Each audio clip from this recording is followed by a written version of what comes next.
Hello students, कैसे हैं आप सभी। उम्मीद करता हूं आप सभी अच्छे होंगे। स्टूडेंट, लास्ट क्लास वीडियो हमने इसमें लगभग 6 वीडियो बना चुके हैं प्रोबेबिलिटी की।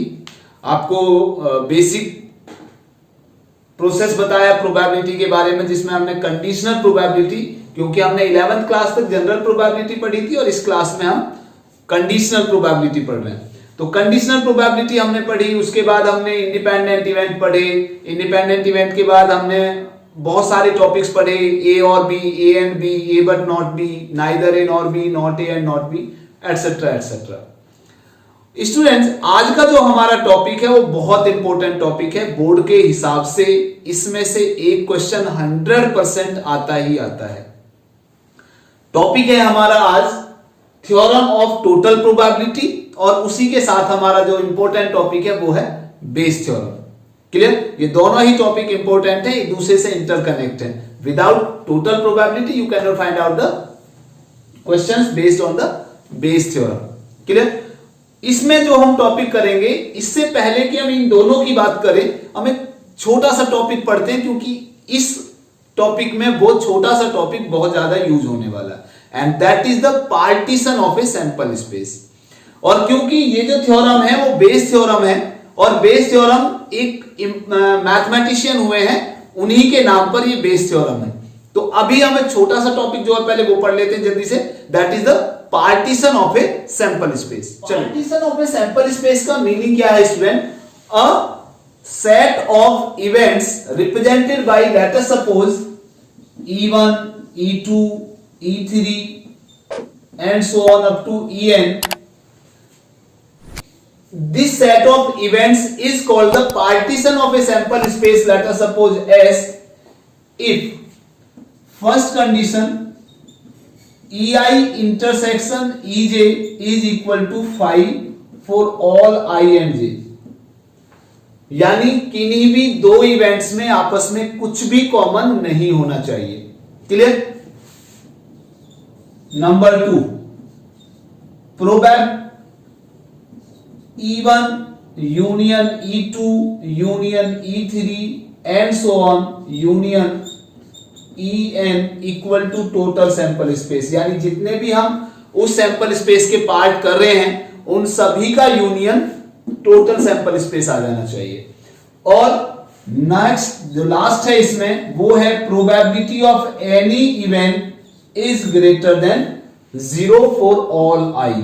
किसी भी इवेंट को लें तो उसकी प्रोबेबिलिटी वैसे 0 और 1 के बीच में लाई करती है, तो यहां पे हम किसी भी पार्ट को ले रहे हैं तो वो उसमें इंक्लूड होना चाहिए। क्लियर? तो उसकी प्रोबेबिलिटी 0 से ज्यादा होगी और 1 से तो कम होती है हमेशा ही। Probability can not be greater than 1। तो this is called the partition of a sample space. तो partition of a sample space I think समझ में आ गया होगा। क्या मीनिंग है कि कोई भी अगर हम पार्ट ले रहे हैं, सपोज करो, तो इसका मतलब यह है कि अगर हम कोई भी पार्ट बनाएं, तो यह मान लीजिए हमने सपोज E1 मान लिया, ये मान लो E2 मान लिया, ये E3 हो गया, ये E4 हो गया, एंड सो ऑन, कोई भी ले लें, तो ये सारे पार्ट हमारे कितने हो गए? ये मान लो E5 हो गया, ये E6 हो गया। तो इसका मीनिंग आप दिखाई दे रहा होगा स्टूडेंट इसमें कि किसी भी पार्ट में आपस में कुछ भी कॉमन नहीं है। E1 E2 में कुछ भी कॉमन नहीं है। अगर हम इस तरह से बनाते, मान लीजिए कि ये हमारा E1 हो गया और ये हमारा E2 हो गया, तो this is not the partition. Is it clear? तो पार्टीशन का मतलब है आपस में कुछ भी कॉमन नहीं आना चाहिए। Is it clear? तो इसका मीनिंग क्या है कि अब ये जो हम आपको दिखाई दे रहे हैं यहां पे कि E1 E2 में कुछ भी कॉमन नहीं है, तो एक तो उनका इंटरसेक्शन कैसा होना चाहिए? 5 होना चाहिए। क्लियर? दूसरा है कि सभी, अगर हम सभी इवेंट्स का यूनियन ले, E1 union E2 E3 E4 E5 E6, सभी का यूनियन ले, तो हमारा टोटल सैंपल स्पेस बन जाएगा। क्लियर?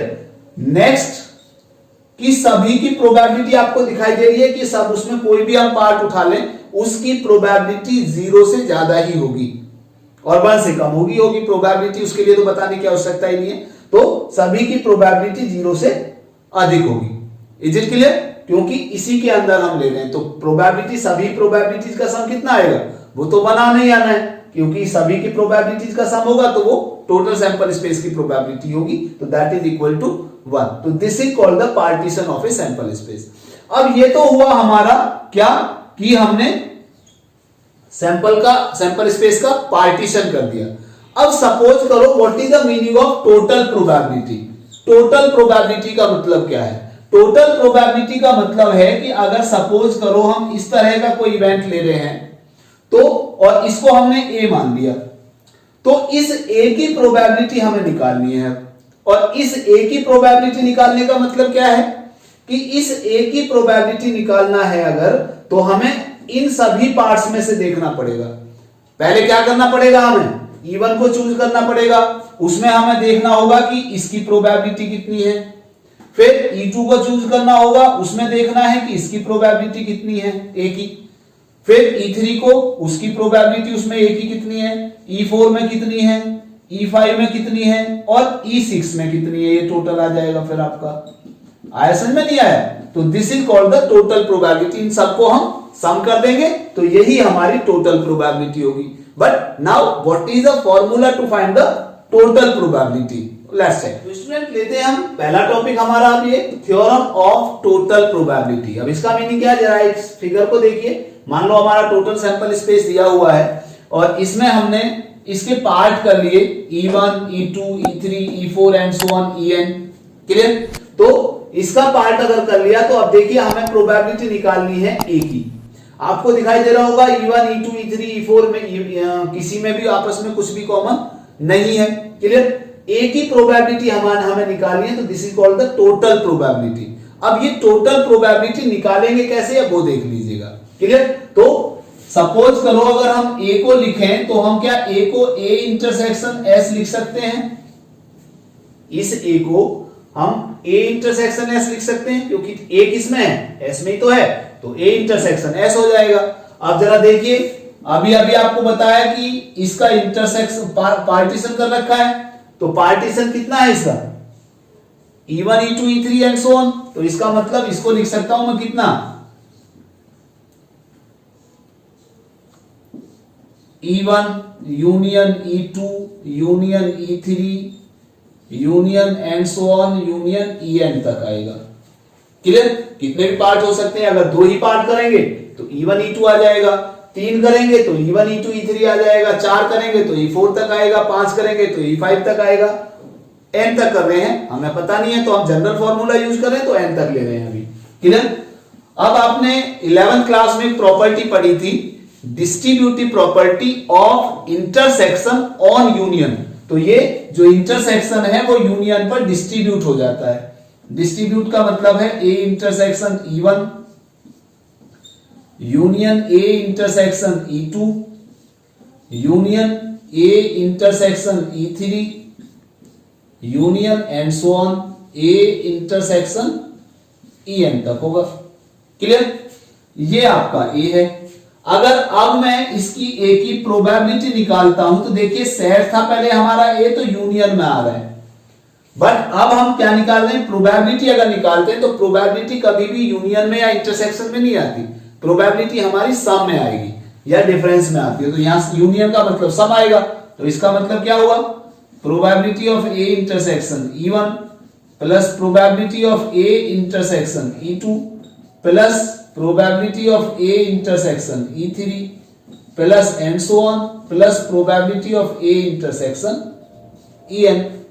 अब याद करो, आपको जब मल्टीप्लीकेशन रूल और प्रोबेबिलिटी बताई थी वहां पे आपको ने निकाला था PA/B equal to PA intersection B upon PB था।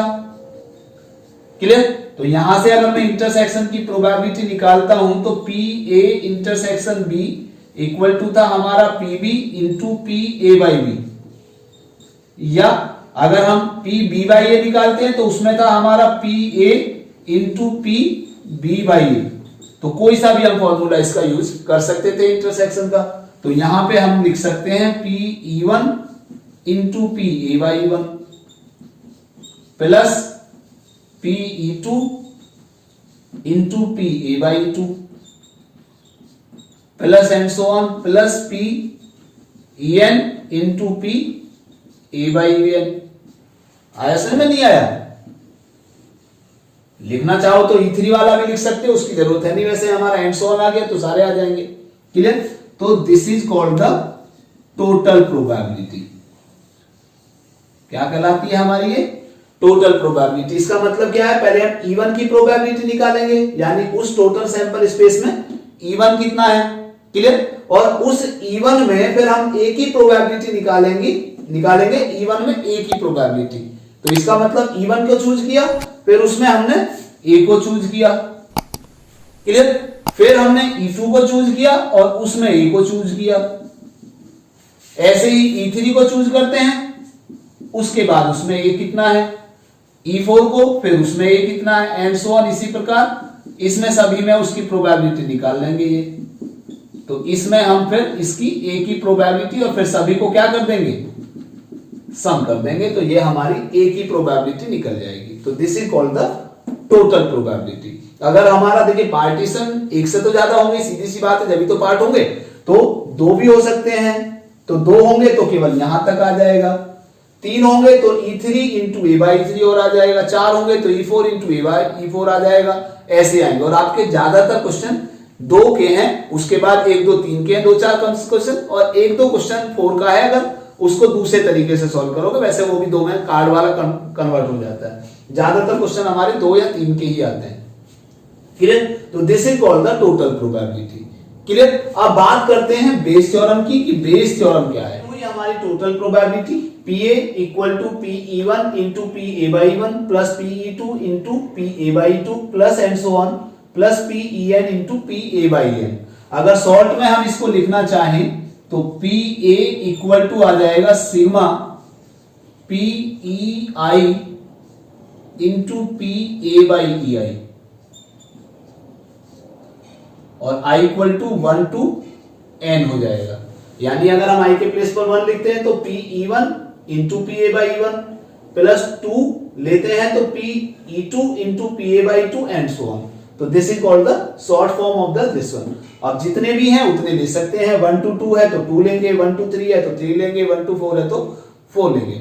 तो ये तो हुई हमारी टोटल प्रोबेबिलिटी। टोटल प्रोबेबिलिटी का मतलब फिर से एक बार समझ लीजिए क्या है, कि हमें किसी भी सैंपल स्पेस के पार्ट किए, जैसे एक छोटा सा एग्जांपल लेते हैं स्टूडेंट, कि हमारे पास मान लो दो बैग हैं, फर्स्ट बैग और सेकंड बैग। इसमें मान लो 2 रेड और 4 ब्लैक बॉल्स हैं, इसमें मान लो 4 रेड और 4 ब्लैक बॉल्स हैं। तो इनमें से हम एक बैग रैंडमली चूज करते हैं और उस बैग में से एक बॉल निकालते हैं। उस बॉल के रेड आने की या ब्लैक आने की, मींस हम रेड की ले रहे हैं, रेड आने की प्रोबेबिलिटी फाइंड आउट करनी है। तो पहले हम क्या करेंगे, कोई सा, हमें तो नहीं पता कि हमने कौन सा बैग चूज किया, रैंडमली चूज कर रहे हैं, तो फर्स्ट बैग भी चूज हो सकता है, सेकंड बैग भी चूज हो सकता है। तो फर्स्ट बैग में से रेड आने की प्रोबेबिलिटी, पहले हम फर्स्ट बैग को चूज करेंगे, उसमें से रेड आने की प्रोबेबिलिटी, ऐसे E1 को चूज किया, फिर उसमें से रेड आने की प्रोबेबिलिटी, फिर E2 को चूज किया, इसको E2 मान लिया, तो उसमें से रेड आने की प्रोबेबिलिटी, और दोनों को ऐड कर देंगे। This is called the total probability. Clear? अब बात करते हैं बेस थ्योरम की। बेस थ्योरम का मीनिंग क्या है? बेस थ्योरम का मीनिंग है कि यहां पे हमने ये दो बार बैग रैंडमली चूज किया, कोई सा एक, उसमें से एक बॉल निकाली, रेड आने की प्रोबेबिलिटी के लिए तो टोटल प्रोबेबिलिटी बता रहे हैं, लेकिन हम कह रहे हैं कि रेड जो एक बॉल निकाली, it is given to be red, वो हमें रेड दे रखी है। अब हमें ये फाइंड आउट करना है कि हमारी जो प्रोबेबिलिटी है वो बैग रेड जो आई है वो फर्स्ट बैग से आने की प्रोबेबिलिटी, यानी उन दोनों केसों में से कोई से एक की प्रोबेबिलिटी हमें निकालनी है। यानी हम अगर यहां की बात करें तो ये हमारा जो क्वेश्चन हुआ स्टूडेंट, कि ये तो हुआ हमारा टोटल प्रोबेबिलिटी के लिए कि हमने ए को चूज किया किसी भी पार्ट से, सब उसमें टोटल को सम किया। लेकिन अब हम कह रहे हैं कि हमने जो पार्ट लिया वो रेड है, यानी ए दिया हुआ है। अब की बार हमें ए की प्रोबेबिलिटी निकाली नहीं है, ए दिया हुआ है और हमें प्रोबेबिलिटी फाइंड आउट करनी है कि वो हमने E1 में से सेलेक्ट किया है या E2 में से सेलेक्ट किया, किसी भी एक के लिए पूछ लिया। तो this is called the Bayes theorem. समझ में आ गया? तो बेस थ्योरम का मतलब हो गया हमें निकालना है PEI/A, यानी अब की बार हमें क्या निकालना है, हमें इन पार्ट्स में से कोई से एक पार्ट की प्रोबेबिलिटी निकालनी है कि जो दिया हुआ है ए वो हम इसमें से आया या इसमें से आया या इसमें से कोई से एक पार्ट से निकालना है। क्लियर? तो इसका मतलब ये हुआ हमारा कि ई आई बाई ए का मतलब क्या हुआ, P E I intersection A upon P A by the help of conditional probability. E I की प्रोबेबिलिटी निकालनी है जबकि ए ऑलरेडी गिवन है, तो इसका मतलब हो गया हमारा वही P E I into P A by E I upon P A. Clear? ये हुआ हमारा फॉर्मूला किसका, ई आई बाई ए।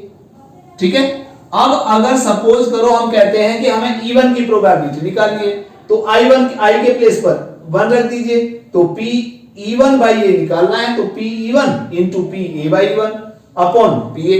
और पी ए आपको पता ही है, वो तो टोटल आएगा जितने भी केस आ रहे हैं। अगर हम इसको उसके लिए लिखें जनरली फॉर्मूला, तो ई आई बाई ए, तो ये आ जाएगा आपका P E I into P A by E I upon P ए का मतलब वही लिख सकते हैं हम कितना, P E I E1 into P A by E1 plus P E2 into P A by E2 plus and so on जितने भी है EN तक। तो this is called the Bayes theorem.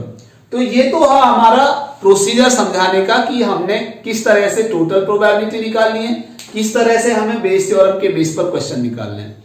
अब एक एग्जांपल, यहां तक हो सकता है कुछ थोड़ी बहुत प्रॉब्लम आ गई हो। अब एक एग्जांपल लेते हैं और एग्जांपल के बेस पर आपको सारा कुछ क्लियरली समझ में आ जाएगा। क्लियर? चलिए स्टार्ट करते हैं, एक एग्जांपल लेते हैं। एक एग्जांपल लेते हैं, bag first contains 3 red and 4 black balls, while another bag second contains 5 red and 6 black balls. One ball is drawn at random from one of the bags and it is found to be red.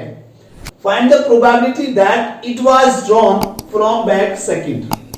तो ये देखिए question हमारा, पहले तो ये समझना हमें कि टोटल प्रोबेबिलिटी का है या बेस थ्योरम का क्वेश्चन है। क्लियर? यहां पे कह रहा है कि 2 बैग आपको दिए हुए हैं, मान लीजिए ये फर्स्ट बैग है, ये सेकंड बैग है। फर्स्ट बैग में 3 रेड 4 ब्लैक बॉल्स हैं और सेकंड बैग में 5 रेड एंड 6 ब्लैक बॉल्स हैं। क्लियर? अब इन दोनों बैग में से 1 ball is drawn at random from one of the bags and it is found to be red. अब की बार रेड दे रखी है, दोनों में जो कॉमन आ रहा है रेड वो दे रखा है, तो इसका मतलब जो ए पार्ट है वो हमें दिया हुआ है, टोटल हमें दिया हुआ है। तो we have to find out the probability that it was drawn from bag second. हमें बैग सेकंड की प्रोबेबिलिटी निकालनी है। इट मींस इन दोनों पार्ट में से कोई से एक पार्ट की प्रोबेबिलिटी निकालनी है, जो पार्टीशन मैंने आपको बताया था। तो इट मींस हमें बेस थ्योरम यूज करनी है। Is it clear? तो सबसे पहले देखिए जरा, पहले अगर हम मान लेते हैं कि let E1 E2 and A be the events defined as follows. Defined as follows. तो इसका मतलब क्या होगा, E1 क्या माना हमने, E1 माना selected bag second, selected bag first, bag first को हम सेलेक्ट कर रहे हैं, E2 selected bag second, और ए हम मान लेते हैं कि ड्रॉन बॉल इज रेड, क्योंकि रेड दी रखी है हमने। आई बात समझ में? तो बस यहां से अब हमें निकालना है पी E1। अब देखिए 2 बैग हैं और दोनों ही आइडेंटिकल हैं, क्योंकि हमें नहीं पता दोनों के अंदर क्या रखा हुआ है, दोनों बाहर से सेम दिखाई दे रहे हैं। तो इसका मतलब इन दोनों की प्रोबेबिलिटी आएगी हमारी 1/2। तो पी E1 और P E2 equal to 1/2। Clear? अब निकालना हमें पी ए बाई E1। तो ए बाई E1 का मतलब क्या है कि E1 मींस फर्स्ट बैग से रेड आने की प्रोबेबिलिटी। तो कितना हो जाएगा हमारा 3/7। क्लियर?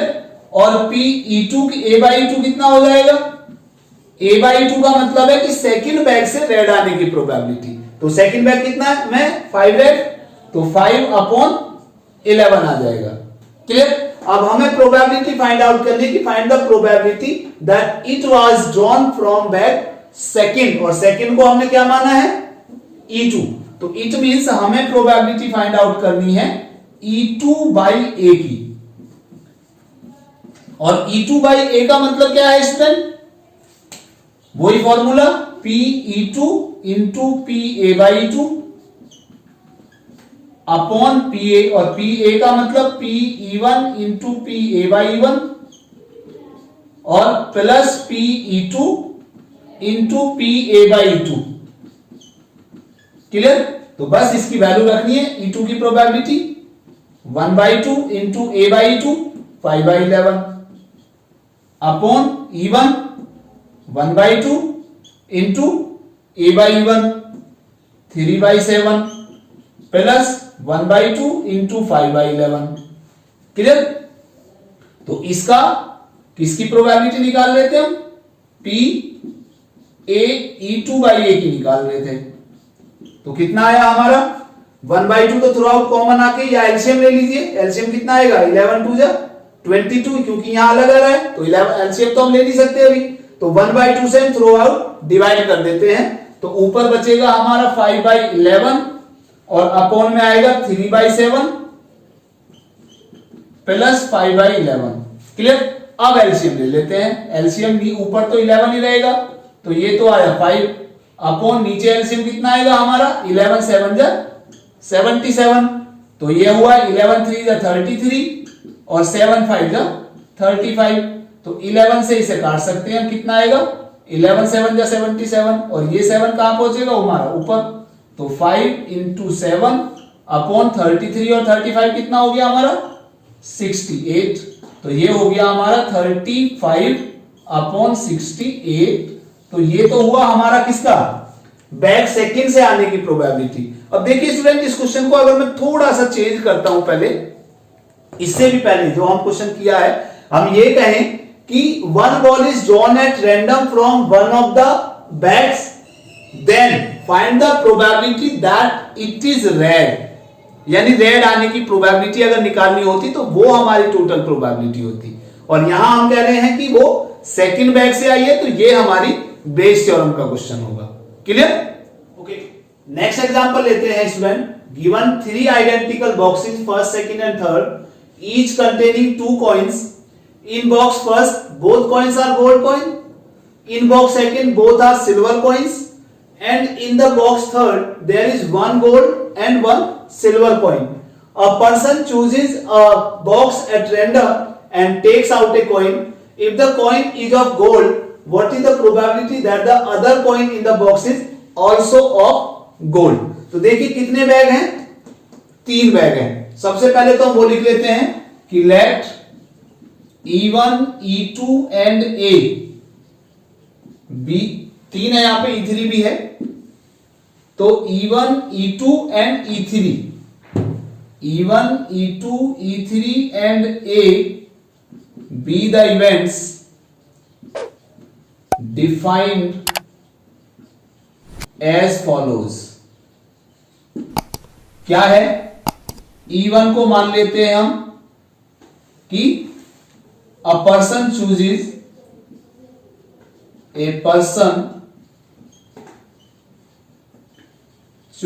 Bag first. E2 मान लेते हैं बैग सेकंड के लिए, और E3 मान लेते हैं person bag chooses bag third. Clear? और क्या दिया हुआ है? Person chooses a bag at random, box at random, bag नहीं है बॉक्स है यहां पे, तो box. Clear? Takes out a coin if the coin is of gold, यानी ए क्या मान लिया हमने कि कॉइन इज ऑफ गोल्ड। किसका मान लिया? गोल्ड का। क्लियर? तो देखिए यहां पे सबसे पहले तो हम निकालते हैं E1, E2 और E3, क्योंकि तीनों बॉक्स कैसे हैं? आइडेंटिकल है, तो इसका मतलब PE1, PE2 और PE3 ये तीनों सेम आएंगी, तो सबकी प्रोबेबिलिटी कितनी होगी? 1/3 1/3 1/3। अब निकालते हैं PA/E1। A/E1 का मतलब क्या है पहले ये समझ लीजिए। A/E1 का मतलब है कि फर्स्ट बॉक्स से गोल्ड कॉइन आने की प्रोबेबिलिटी। अब फर्स्ट बॉक्स में गोल्ड कॉइन है कितने? फर्स्ट बॉक्स में है दोनों गोल्ड कॉइन है, तो कोई सा भी कॉइन निकालेंगे तो गोल्ड का ही आएगा, तो इसकी प्रोबेबिलिटी होगी 100% यानी 1 आएगी। क्लियर? अब A/E2 का मतलब क्या है कि सेकंड बॉक्स से गोल्ड कॉइन आने की प्रोबेबिलिटी। सेकंड बॉक्स में क्या है? दोनों सिल्वर कॉइन है। अब सिल्वर कॉइन में रेड तो वो गोल्ड तो आ नहीं सकता, तो प्रोबेबिलिटी कितनी होगी? 0। और A/E3 कितना होगा? A/3 का मतलब है कि थर्ड बॉक्स से गोल्ड कॉइन आने की प्रोबेबिलिटी, और थर्ड बॉक्स में है क्या? 1 गोल्ड एंड 1 सिल्वर कॉइन, तो 50% चांसेस है यानी 1/2। क्लियर?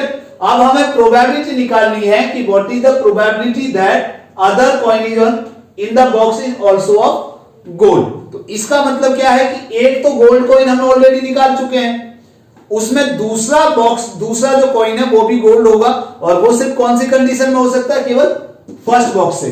तो इसका मतलब हमें निकालना है कितना? E1/A निकालना है। क्यों निकालना वो भी समझ लीजिए एक बार फिर से, कि जो कॉइन निकाला वो गोल्ड है, ठीक है, तो सेकंड बैग से तो वो गोल्ड आ ही नहीं सकता क्योंकि उसमें दोनों सिल्वर कॉइन है, और थर्ड बॉक्स से हम एक कॉइन ऑलरेडी गोल्ड का निकाल चुके हैं, उसमें एक गोल्ड और एक सिल्वर कॉइन है, तो कौन सा बॉक्स बचता है जिसमें दूसरा भी गोल्ड हो सकता है? That is first box. Clear? तो इसका मतलब E1/A निकालना है, तो ये फॉर्मूला हो गया PE1 into PA/E1 upon PE1 into PA/E1 plus PE2 into PA/E2 और plus PE3 into PA/3। Clear? तो E1 की प्रोबेबिलिटी 1/3 इंटू A/1 कितना था हमारा? 1। क्लियर? तो इनकी वैल्यू पुट कर देते हैं बस। अब E1 का मतलब 1/3 इंटू कितना? A/1। A/1 कितना है? 1 upon 1/3 into 1 plus 1/3 into A/2 कितना है? A/2 हमारा 0 आ रहा है, प्लस 1/3 इंटू A/3। A/3 कितना है? वो 1/2 है हमारा, तो ऊपर तो आ गया 1/3 अपॉन 1/3, ये 0 हो गया, प्लस 1/6। क्लियर? या दूसरा तरीका भी है सॉल्व करने का, इजी वे है, ज्यादा बेटर होगा कि 1/3 यहां भी है, यहां भी है, यहां भी है, तो 1/3 से दोनों तरफ ऊपर नीचे डिवाइड कर दीजिए, तो ऊपर बचेगा 1, यहां बचेगा 1 प्लस 0 प्लस 1/2। क्लियर? तो ये आ गया हमारा कितना? 1 अपॉन 1 प्लस 1/2 3, और बाई 2 ऊपर पहुंच जाएगा, तो दैट इज 2/3। क्लियर? ओके, तो स्टूडेंट ये था हमारा topic partition of a sample space, total theorem of total probability और बेस थ्योरम। क्लियर? तो इस पर कुछ एग्जांपल, हमने 2 एग्जांपल भी लिए हैं, उम्मीद करता हूं कि आपको अच्छी तरह समझ में आ गया होगा। क्लियर? अब नेक्स्ट वीडियो में, नेक्स्ट क्लास में हम एक्सरसाइज 13.3 को करेंगे, तो ठीक है, फिर मिलते हैं हमारी नेक्स्ट क्लास में नेक्स्ट वीडियो के साथ। तब तक के लिए